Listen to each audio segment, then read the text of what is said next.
I saw my fiancé text his mistress at my mother's funeral.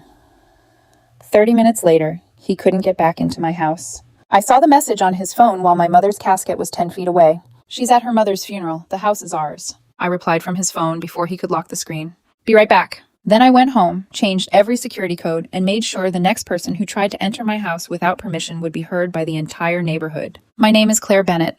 I'm 36 years old, and the day I buried my mother was also the day I discovered the man I planned to marry had been waiting for her to die. The previous 6 months had been brutal. Pancreatic cancer leaves very little room for hope. It strips a person away piece by piece while forcing everyone who loves them to pretend they aren't, counting how much time remains. My mother, Margaret, fought until the very end. Even during her final weeks, she worried more about me than herself, whether I was sleeping, whether the pipes at my house would freeze, whether I was eating enough. That home meant everything to her. 5 years earlier, she'd given me the down payment using the money from selling my childhood home, calling it an early inheritance. Every corner still carried her fingerprints. The brass lamp in the hallway, the herb boxes outside the kitchen, and the unfinished landscape painting resting on an easel where illness had forced her to set down the brush for the last time. Ethan Cole had lived there with me for 2 years. His freelance design business had been struggling for months, so when his lease ended, I invited him to move in until he got back on his feet. He never got back on his feet. Before long, I was paying the mortgage, most of the utilities, and eventually the overdue payments on the car I'd financed in my name. During Mom's illness, Ethan played the perfect partner. He drove me to the hospital, brought dinner when I forgot to eat, held my hand when the doctors told us there were no more treatment options, and comforted me whenever anyone else was watching. At the funeral, he looked exactly like the devoted fiancé everyone believed him to be. He sat beside me in the black suit I'd bought for our engagement photos, gently rubbing my back as relatives offered condolences. I barely heard the service. My eyes stayed on Mom's casket while her final words echoed in my head. Don't let grief make decisions for you. I thought she meant the funeral. Then Ethan's phone lit up. A message from Vanessa R. flashed across the screen. Vanessa Reed, the woman Ethan had met at a meditation retreat a month earlier. He'd told me she was going through a difficult separation and needed career advice. I'd believed him because I was spending nearly every night at the hospital and didn't have the energy to question him. The message read, "He bought the family emergency story?" Ethan glanced at me, assumed I wasn't paying attention, and started typing. I watched the reply appear one word at a time. She's at her mother's funeral. The house is ours. He hit send. The grief crushing my chest disappeared in an instant, replaced by something cold and razor sharp. The house is ours. Not someday. Not after we talked. Not after I agreed. Ours. Ethan slipped his phone into his lap, turned toward me with practiced concern, and rubbed my back. You doing okay? He whispered. His voice was so gentle, it almost made me laugh. I rested my head against his shoulder as if I needed him. When he reached for a tissue, I quietly picked up his phone. The conversation was still open. Vanessa asked whether I'd changed my will. She asked if the security cameras were still disconnected. Ethan replied that they'd stay off until after the funeral. I typed one message. Be right back. Then I sent it, returned the phone to his lap, and waited. When my aunt stood to speak, I leaned toward him. I forgot Mom's necklace at the house. I'll come with you. His answer came far too quickly. I placed my hand over his. No, stay here. My aunt will need your help with the procession. He studied my face for a moment, searching for any sign I knew the truth. I let my lower lip tremble just enough for him to mistake my silence for grief. Okay, he said softly. Take your time, sweetheart. I kissed his cheek, walked out of the funeral home, and drove straight to a hardware store across town. I filled a cart with everything I needed. A smart lock, a new garage hub, door sensors, motion detectors, 2 powerful sirens, and several no trespassing signs. The cashier glanced at my black dress.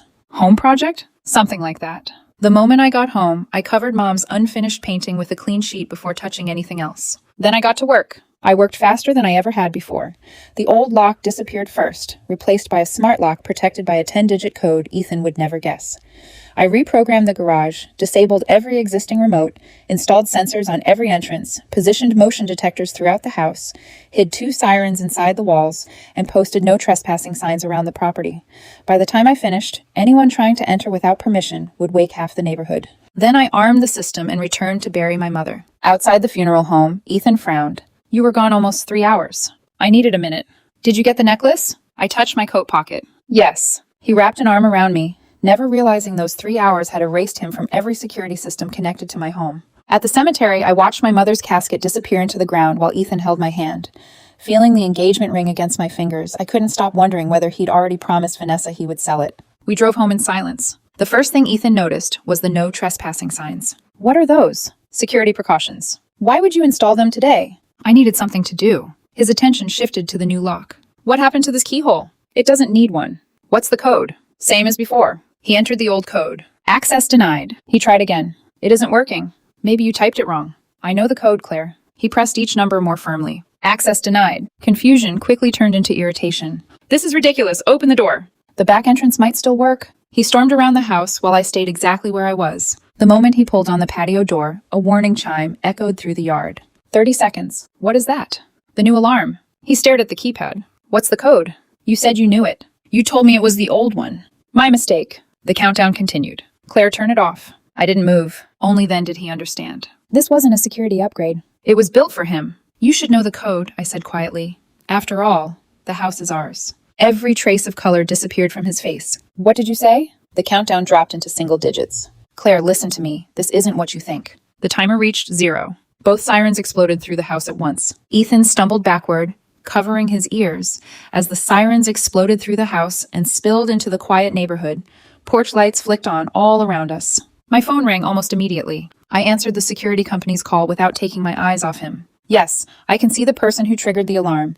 No, he does not have permission to enter. His name is Ethan Cole. Please dispatch the police. By the time 2 patrol cars arrived 11 minutes later, I had already silenced the alarm. The backyard felt unnaturally quiet. Ethan's breathing was uneven, but I could already see the panic giving way to calculation.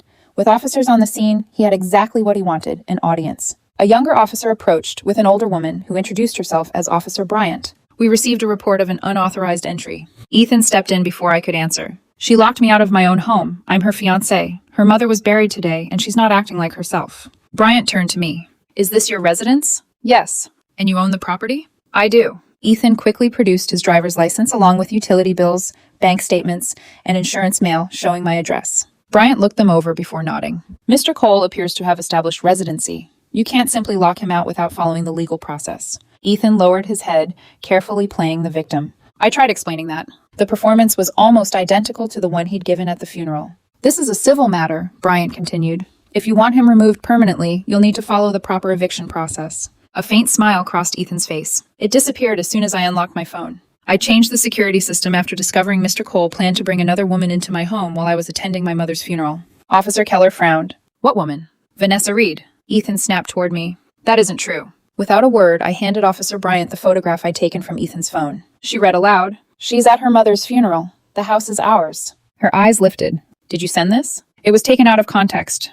What context? Ethan had no answer. I scrolled farther. Vanessa asking whether the cameras were still disconnected. Ethan replying they'd remain off until after the funeral. Another message asking whether my mother's illness had changed ownership of the house. Bryant's expression hardened. She stole my phone, Ethan protested. You left it unlocked while we sat beside my mother's casket, I said. You were arranging to move your affair partner into my house. She isn't my affair partner. Then why was she waiting for the house to be available? I said something stupid. No, I replied. You were pretending to grieve. Bryant handed my phone back and faced Ethan. Mr. Cole, do you currently have the owner's permission to enter? I live here. That wasn't my question. She can't revoke my access just because she's angry. Bryant met his eyes. She owns the property. You may have residency rights, but that doesn't give you permission to invite someone else into her home against her wishes. Officer Bryant exhaled slowly. Mr. Cole appears to have established residency, which means Ms. Bennett can't remove you without following the proper legal process. But residency doesn't give you the right to invite someone else into her home against her wishes. I never did that. The messages suggest otherwise, Bryant replied. They were private messages. Private messages discussing disabled security cameras, Officer Keller added. Ethan looked away. Bryant turned to me. You still need to provide reasonable access to his belongings. I will, I said, under your supervision. Ethan stared at me. I don't need supervision. You're not getting the new security code. You can't do that. I won't hand access to someone who was planning to share it with another woman. His composure finally cracked. My clothes, my computer, everything I own is inside. You can collect what you need tonight. I'll begin the legal process tomorrow. You're throwing me out the day we buried your mother? The question wasn't for me. It was for the officers. For the neighbors. For anyone willing to believe I had lost control. No, I answered calmly. I am protecting my home after discovering you plan to hand it over to someone else. Bryant stepped between us. Enough. Mr. Cole, you'll be allowed inside under police supervision to collect essential belongings. Cooperate, or this becomes far more complicated. After a long look at the patrol cars and the neighbors watching from their windows, Ethan finally nodded. Inside, he walked slowly through the foyer, staring at the new sensors, cameras, and keypad. You planned all this during the funeral. I installed it during the funeral. You left your mother's service to do this? You planned to move another woman into my house while I was sitting beside her coffin. Bryant cut him off. Go pack. He disappeared upstairs, slamming drawers and closet doors hard enough to shake the walls. About 20 minutes later, he returned carrying 2 suitcases, a garment bag, and his laptop. You're going to regret this. I helped build this home. You painted 1 wall, hung 2 shelves, and occasionally bought groceries, I replied. The mortgage was always mine. I supported you. While sleeping with Vanessa? I wasn't sleeping with her. His phone rang. Vanessa. The name lit up the screen. No one spoke. Ethan declined the call. Bryant broke the silence. Finish packing. As he reached the front door, he stopped beside the sheet covering my mother's unfinished painting. You covered it? To protect it. For what, me? I didn't answer. The resentment on his face told me everything. He wasn't hurt that he was leaving. He was angry that I'd protected something he could no longer touch. Outside, Bryant handed me her card. File the proper notice, document every interaction, and don't meet with him alone. She turned to Ethan. If you need the rest of your property, arrange it in writing. Do not attempt to re-enter this house. This is still my residence. That issue will be decided through the proper legal process. He looked back toward the garage. My car's still inside. It can stay there. I need it. We'll discuss it when you collect the rest of your property. You bought it for me. I financed it because your credit couldn't. I've been making the payments.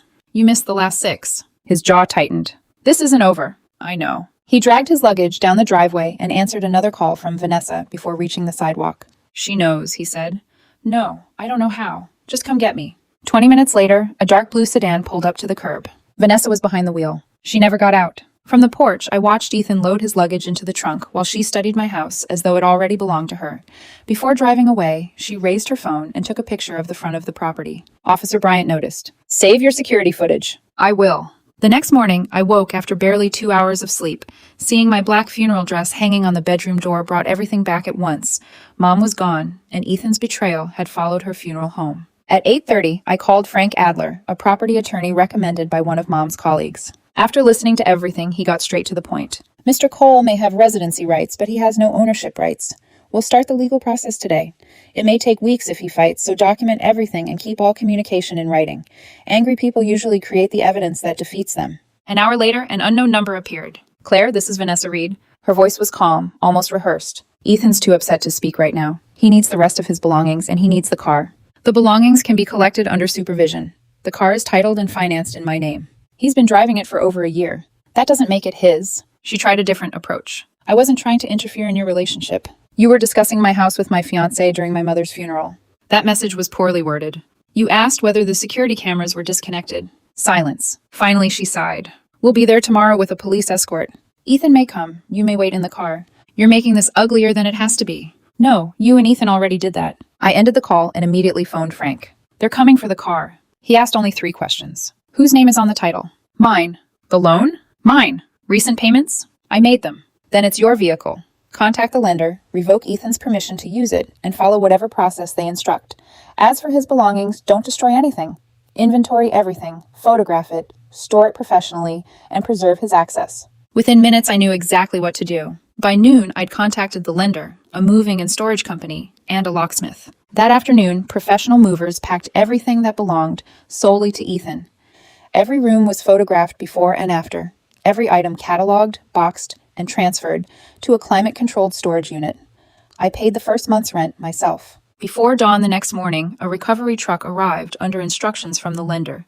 After documenting the vehicle, the driver loaded the silver coupe onto the truck and quietly pulled away. 5 minutes later, the garage was empty. I rearmed the security system, sat beside my mother's covered painting, and waited. By 10 the next morning, Ethan and Vanessa arrived expecting to reclaim the house. Instead, they found an empty garage, an empty closet, and a storage unit waiting for them. I wasn't there. Following Frank's advice, I sat in a quiet coffee shop 15 minutes away with every receipt, inventory sheet, and moving record neatly organized in front of me. By 10:07, my phone was overflowing with missed calls and text messages. Ethan, open the garage. Ethan, the police are here. Vanessa, don't make this uglier than it has to be. I ignored every one of them. Then the voicemail started. The moment Ethan realized the car and his belongings were gone, he completely unraveled. Where's my car? My clothes are gone.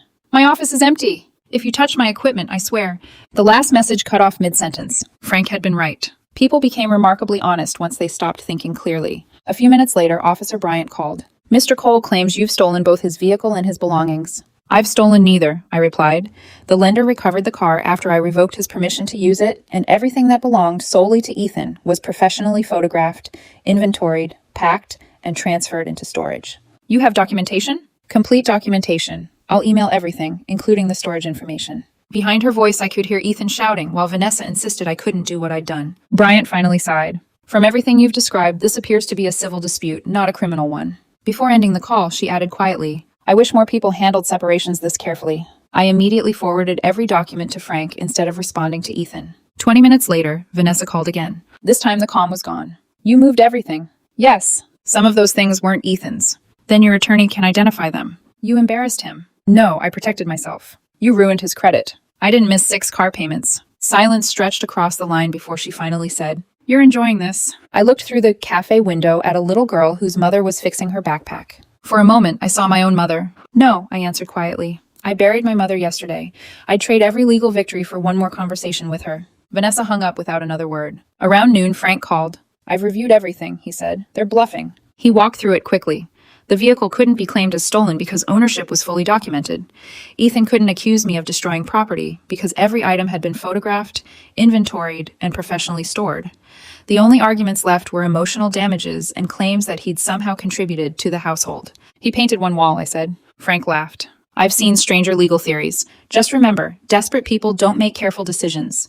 They make emotional ones. That afternoon, my Aunt Linda called in tears. Claire, Ethan told me you've thrown away everything your mother owned.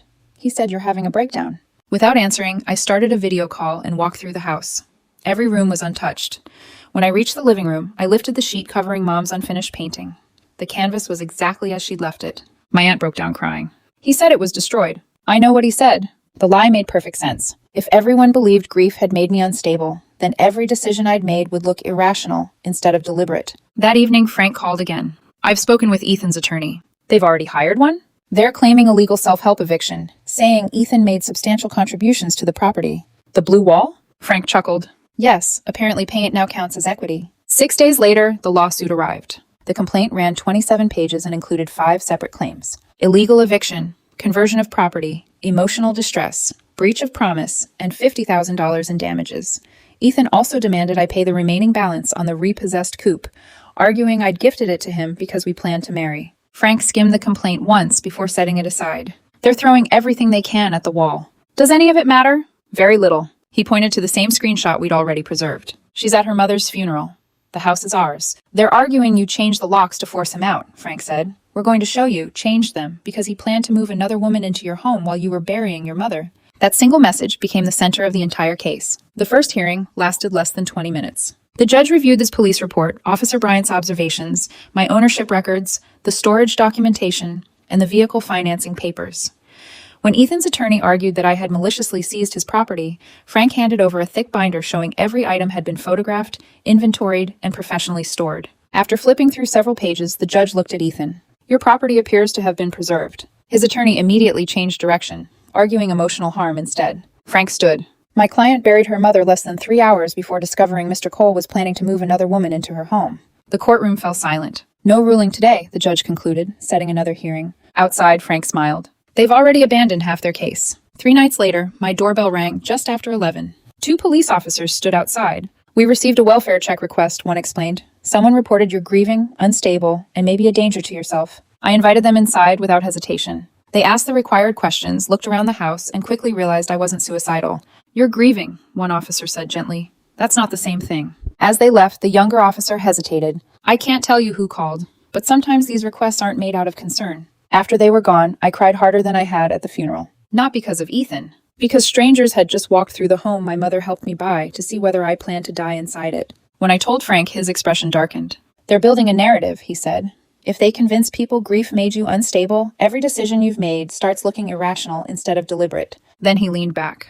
We're done playing defense. Over the next 2 weeks, Frank shifted his attention to Vanessa. According to the legal filings, she was separated, financially independent, and Ethan was only staying with friends. The paperwork told a different story. He invited me to his office and spread several documents across the desk. They made an expensive mistake. A banking record showed Vanessa had paid part of Ethan's legal retainer.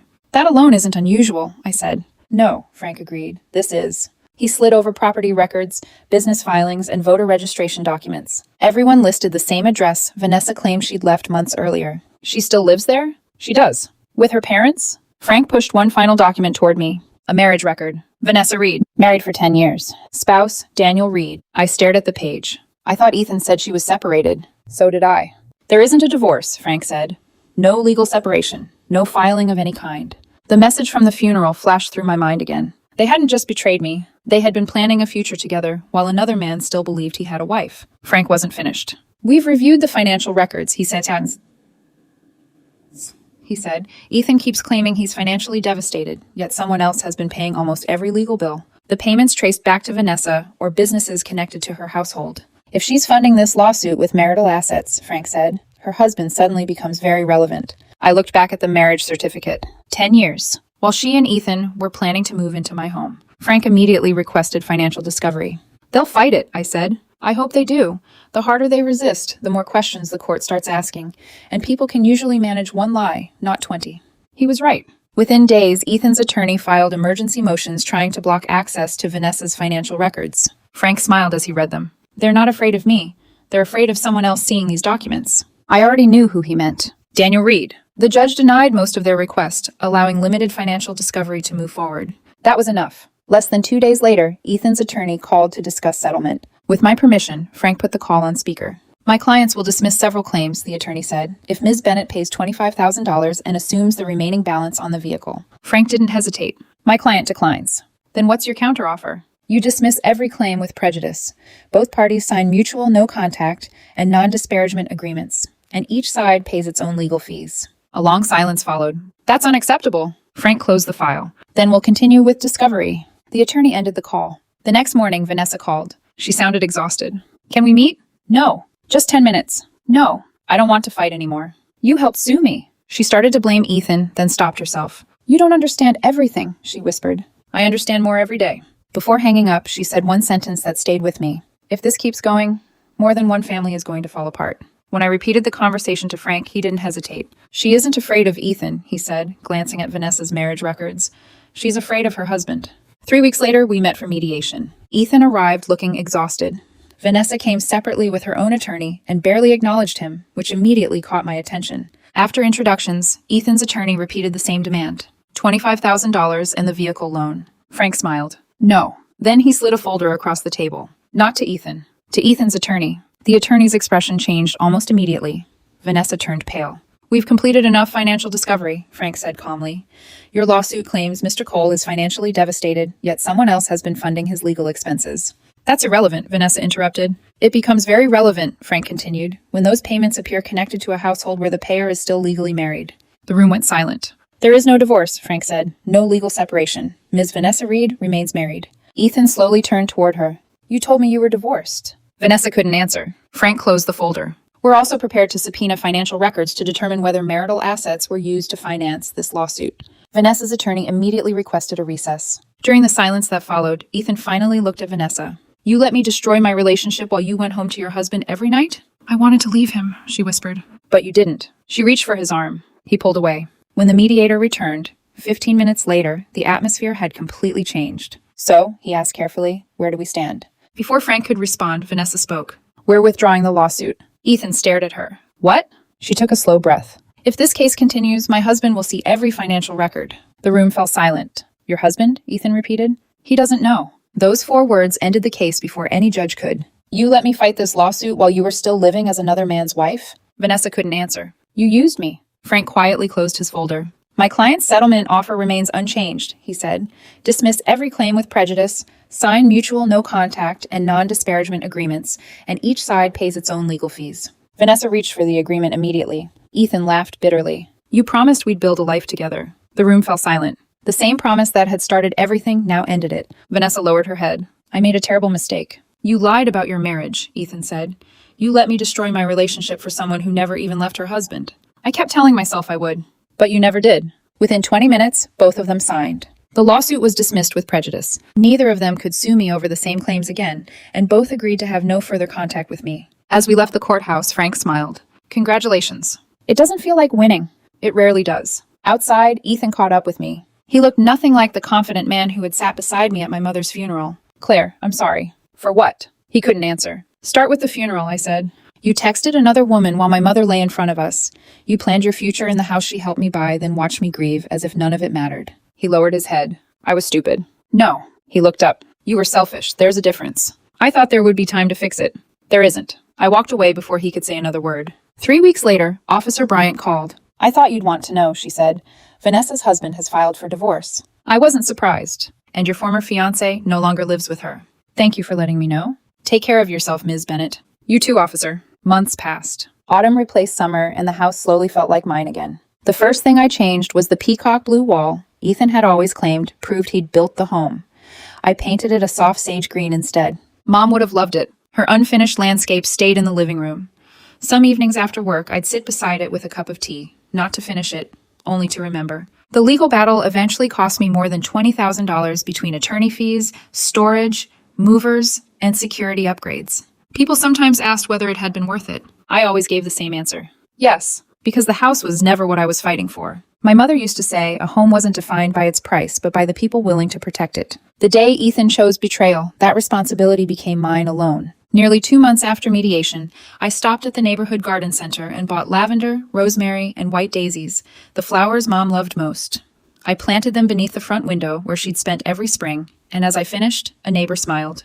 It finally feels lived in again. I looked toward the porch. The no trespassing signs were gone, but the smart lock, cameras, and alarm remained. Some lessons deserved to stay. That evening, I uncovered Mom's painting for the first time since her funeral. The mountains faded into unfinished canvas, and the pencil outlines of trees she'd never paint were still visible. I sat there quietly until the sun disappeared. Then I finally understood. Looking at the unfinished canvas, I realized I no longer wished it were different. It was unfinished because life had stopped there. Some endings don't need to be changed to be accepted. The canvas would never be finished. Neither would the future I once imagined with Ethan. I set her paintbrush beside the easel, turned off the lights, locked the front door, and listened to the silence. For the first time in months, it didn't feel empty. It felt like home.